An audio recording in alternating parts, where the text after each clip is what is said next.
paire de seins? Mais de ouf, quoi. Moi, je me suis dit, une nana avec une paire de seins comme ça, c'est une coquine, hein. Alors, je lui ai donné sa chance. Et toi, alors, je veux dire, tu deviens quoi, sinon? Super! Un homme qui s'intéresse à moi et à ma vie. Alors moi, tu vois, je viens de décrocher un job. Super. Ah ouais, mais c'est dans un cabinet d'archi en plus. Ah ouais, l'archi, mais c'est tu vois, vachement. mais ça peut carrément être un tremplin pour moi. Ouais, Bon, parce que si je me fais remarquer par mes prises d'initiative, mon dynamisme, on ouais. peut me proposer un poste d'assistante. Ah ouais. Enfin, c'est vrai qu'il faudrait qu'une assistante quitte son poste, hein, sinon Ah, c'est effectivement. que dalle, hein. Mais bon, je t'ai même pas dit. Moi, en fait, tu vois, je voudrais travailler sur des projets sociaux. Ah ouais, Et pour ça, mais être assistante, c'est le meilleur moyen. Ouais. Parce que les assistantes, c'est quand même des nanas qui ont des dossiers sur leur bureau. Ouais. Et c'est elles qui savent où elles les ont mis, Ouais. où elles vont les mettre, Ouais. et qui peuvent vraiment contribuer à faire avancer le monde. C'est important de faire avancer le monde. Moi, je veux faire avancer le monde. Ouais. Tu fais quoi là? Je veux dire, on pourrait aller prendre un verre tous les deux. Et j'ai cru qu'elle allait pas s'arrêter. En même temps, elle se tortillait comme ça. Je sais pas si elle le faisait exprès, hein. Mais moi, ça m'a donné envie. Non, de la connaître. Alors après le verre, on est allé au McDonald's, celui qui m'a invité. Et on a parlé.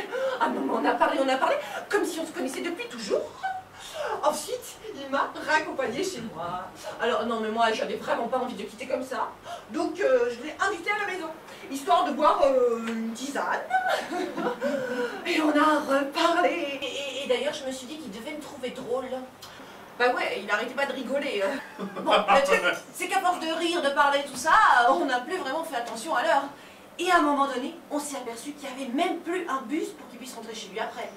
Alors bon, bah moi, je proposais de rester, dormir à la maison. Mais comme ça, vous voyez, hein, en baissant les yeux, pour qu'il comprenne que j'avais pas l'habitude, que j'étais pas une fille facile. Bah ça a été une première nuit absolument magnifique. Il m'a respectée. Et, ah non, mais c'est vachement bien d'être respecté, hein, c'est pas tout le temps, quoi. En plus, il en avait envie. Ah ouais, franchement, il arrêtait pas de me toucher les seins, donc... Enfin bon, moi aussi, hein, j'en avais très envie, mais bon, bah j'étais comme lui. Je voulais pas rompre la magie. Parce que, c'est vrai, il y avait vraiment un truc fort qui était en train de se passer entre nous. Un truc bien plus fort que le désir. C'est les sentiments qui sont arrivés comme ça, tout d'un coup. Et ils nous ont mis alors, mais complètement submergés. Ça a été une nuit sublime. Et au petit matin, je me suis réveillée, j'étais au creux de son épaule. J'ai pas fermé l'œil de la nuit. J'avais tous les nerfs du cou coincés, là. Les uns entortillés autour des autres. Un vrai sac de nœuds. J'ai jamais vu quelqu'un d'aussi bavard. En même temps, j'avais jamais vu une paire de seins pareille non plus. Mais elle m'a tout raconté.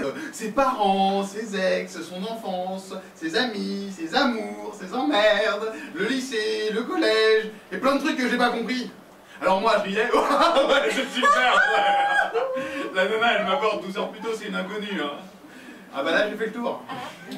En même temps, je savais où elle voulait en venir, alors j'ai été patient. Hein. Mais je sais pas, j'ai été trop patient. On s'est couché à 5 h du matin. Moi, j'ai essayé de me motiver, hein. En plus, elle arrêtait pas de se frotter à moi et tout. Mais rien à faire, j'avais beau lui caresser les seins, tout ça, trop crevé. Là, je me suis dit, ça démarre mal quand même, hein. Enfin, je veux dire, on passe une bonne soirée, hein. On challenge bien, ça fera 12 heures quand même. Non, elle a pas fini de m'appeler à toute heure du jour ou de la nuit. Pour me raconter ce qu'elle a fait de sa journée. Elle va me faire fusiller mon forfait en 2-2. Non, puis je sais pas, tous ces mots, moi, j'ai peur de devenir impuissant.